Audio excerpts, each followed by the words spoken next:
What's good, everybody? It's John. I'm coming back at you on another video.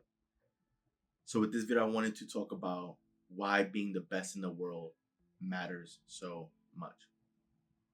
Now, there's a few reasons. The first and foremost why being the best in the world matters so much is because it's everything. Being the best in the world is everything.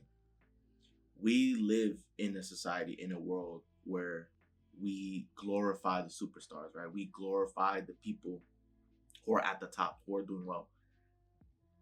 Because when you're at the top, that's when you become irreplaceable. If you are the best at what you do, if you are the best of the best, you're irreplaceable.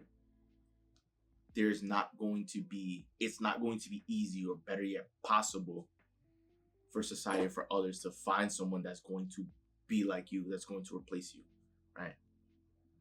You can't just walk down the street and find another Taylor Swift, right? Can't walk down the street and find another LeBron James or Michael Jordan or another Bad Bunny, right? It's just not possible because these individuals are at the top of their game with whatever it is that they do.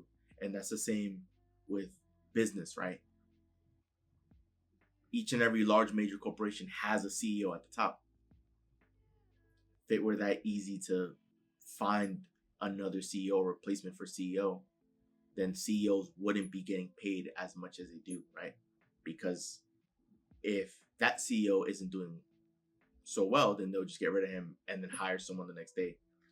But for most companies, it may take them months, if not years, to find the appropriate person that can serve as CEO for that company, right?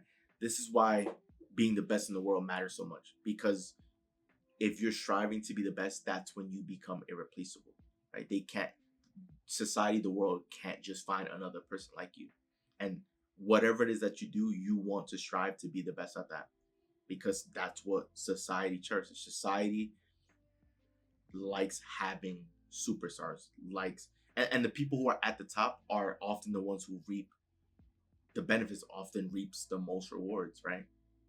That's why whoever's at the best, if we were to look at sports, the athletes at the very top, right? Say soccer, right? Someone like Lionel Messi. That's why he makes the most money, right? And oftentimes there is a massive disparity from how much he's making versus whoever is the 10th best or the 100th best, right? That's the difference. And that's with everything. That's why the CEO makes so much compared to second in command, third in command, 10th in command, right? Because it required a lot of experience and it required the perfect candidate to fill in that role. Same with musicians, right? The musicians at the very top make significantly more than the mid-level musicians. And that's because we as society, we want to prioritize the best and put the very best at the very top. We want to have those people that are irreplaceable at the top. And when you're at the top of anything, it's scarce, right? There's very few people at that level. So this is why when you do anything, whatever it is that you want to focus on, whatever it is that you want to pursue, each and every day you want to strive on how you can get better, how you can improve, how you can continue being the best. Because when you're the best, how is anyone ever going to find a way to replace you, right? You're going to be one of the pioneers of your industry. And that's an amazing feeling, right? When you've dedicated so much time and effort into something and you're always striving to get better, if you work your way to being the best, then there won't be anyone who'll be able to compete with you, right? And you as a viewer, you understand this notion as well of being the best, because you are always seeking the best as well in your own life. And you're probably thinking, well, what do you mean by that, Joel? Simple example. If you had the finances that were available to you, right? Say you were going on vacation and you decide to pick a certain destination, you always try to find the best Airbnb or the best hotel at your price range, right? You'll try to look for the best option, because if, let's just say, you were going to spend $200 a night at an Airbnb, you're going to try to find the best place at the best location for that cost. Because just imagine you can find an amazing Airbnb for 200 a night at the perfect location, everything. Or you can also come across a rundown shack for $200 a night. You're gonna choose the really good Airbnb at the perfect location over the rundown shack, right? When you arrive at that destination for your vacation, are you just going to eat at any restaurant there?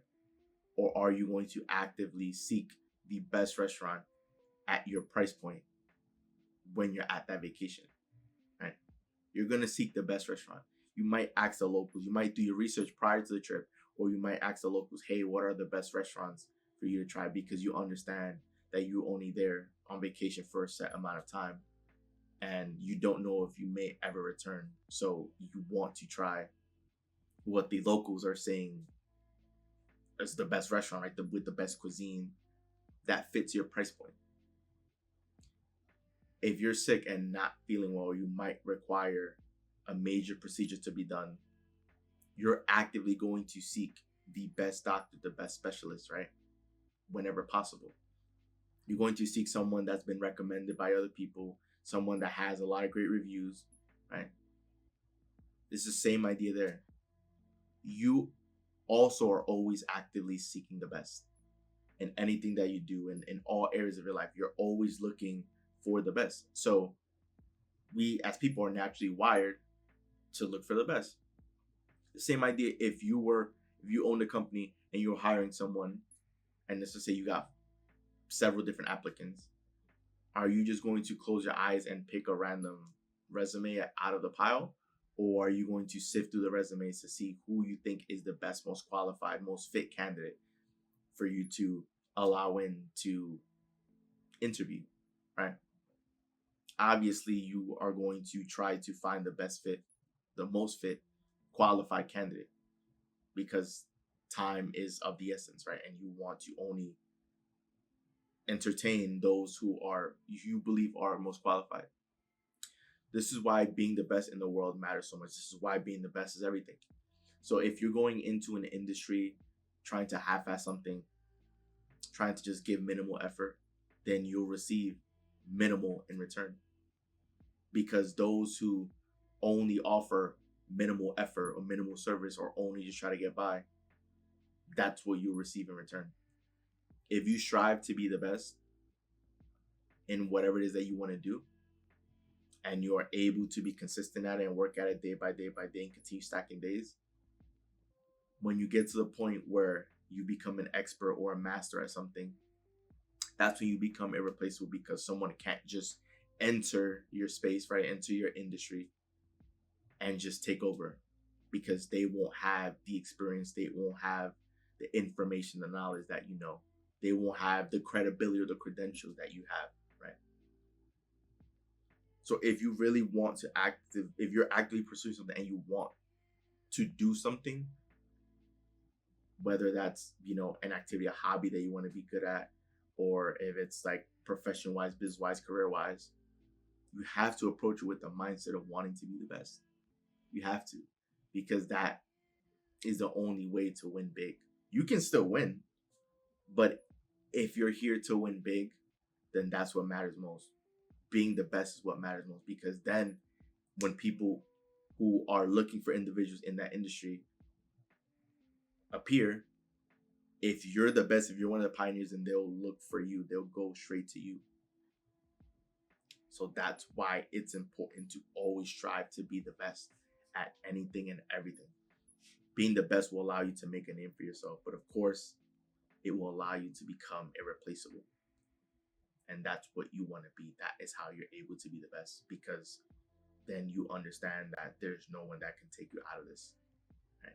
That you're here to stay because you've planted your flag, and now you've essentially marked your territory in that industry. So don't be discouraged, right? Understand that there's gonna be times where it may be tough, it may be challenging. There might be times where it feels though you're putting in so much effort and you're not receiving anything in return. But the point of that is to help sift people out, is to help vet people out.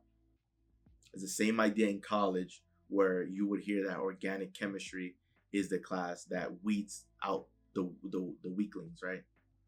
Because organic chemistry, that's the class that if you're not able to pass organic chemistry, then you shouldn't be pre-med. You shouldn't be pursuing like a pre-med background to go into medical school and to be a doctor, right? I've heard it all the time in college and throughout all the colleges. Organic chemistry is the class to weed out students. It takes out the ones who say they want to be pre-med versus the ones who actually want to be pre-med. And so if there's anything in life that's important to you, just know that there's probably a wall, there's probably obstacles that are going to weed people out. And those who decide to continue pursuing in the face of adversity, in the face of these obstacles, right? And just don't give it any attention, don't worry about it. Those are the ones who are going to make it, because those are the ones who understand that they're here to be the best. They're not going to allow any minor obstacle to get in the way and slow them down. So you should be approaching it the same way as I am. That wraps up the video. If you enjoyed the video, do leave a like and subscribe, as we are on the road to 50 subscribers. So, guys, this is Joel, and I'm out. See you guys for the next video.